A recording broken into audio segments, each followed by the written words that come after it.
प्रवीण तोगड़िया ने एक बयान दिया है कि हमारे देश में 12,000 मंदिरों को तोड़कर मस्जिदें बनाई गई थी। यहाँ पर भी इजराइल जैसा शासन चाहिए, इजराइल जैसी सरकार चाहिए। देखिए, प्रवीण तोगड़िया जी ने जो अपना बयान दिया है, उनका व्यक्तिगत मंतव्य है, लेकिन ये तथ्य तो बिल्कुल सही है।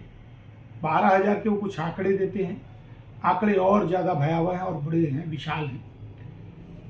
बर्बर आक्रांताओं ने मध्यकाल में आकर के हमारे मंदिरों, हमारी संस्कृति को पद्दलित करने का बड़ा प्रयास किया है, लेकिन उतने पद्दलित करने के बावजूद हिंदू शक्ति संगठन समाज अपनी पुनर्जीवन शक्ति के आधार पर बार बार उठ खड़ा हुआ और आज भी अपनी संस्कृति को अक्षुण्ण बनाए रखने में सफल रहा है। निसंदेह मैं भाईचारे, गंगा जमुनी तहजीब की दुहाई देने वाले तथाकथित लोगों से कहना चाहता हूं, और मैं देश के मुस्लिमों से भी कहना चाहता हूं कि जिन बर्बर आक्रांताओं ने, जिन क्रूर शासकों ने आप हिंदू समाज की मंदिरों को तोड़ा है, वह आगे बढ़कर आए और उन सारे मंदिरों की सूची लेकर उन सारे जो डिस्प्यूटेड स्थान है उन सबको त्यागें और एक भाईचारे की मिसाल कायम करें। भाईचारे में भाईजान एक समाज को चारा न समझें, मैं बार बार आग्रह करता हूं। और भारत में एक संप्रभु सरकार है जो दुनिया की सभी सरकारों के साथ समन्वय बनाकर भारत को आज तीसरी अर्थमहाशक्ति बनाने की दिशा में काम कर रही है।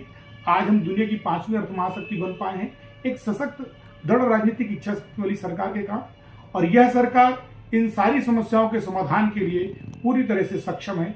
यह सरकार भारत के लोकतांत्रिक मूल्यों के संरक्षण के साथ साथ भारत के सांस्कृतिक मूल्यों के संरक्षण में भी पूरी सक्षमता के साथ काम कर रही है। आक्रांताओं ने हिंदू समाज से छीन लिए थे, उन्हें तोड़ करके अपनी इबादत गाहें बनाई थी। वह संवैधानिक व्यवस्था से तथ्यों के अवलोकन में उनका सर्वेक्षण होगा और न्यायालय निर्भय विवेक के आधार पर, तथ्यों के आधार पर हिंदुओं को उनके स्थान वापस करेगा, ऐसा मेरा विश्वास है। इजराइल जैसी सरकार की आवश्यकता, वो प्रवीण जी का अपना मत है। भारत एक लोकतांत्रिक देश है और भारत में जैसे इजराइल में एक सशक्त सरकार है, दृढ़ राजनीतिक इच्छा शक्ति वाली, इजराइल की सरकार से कहीं ज्यादा दृढ़ राजनीतिक इच्छा शक्ति वाली सरकार आदरणीय श्री नरेंद्र मोदी जी के नेतृत्व में काम कर रही है।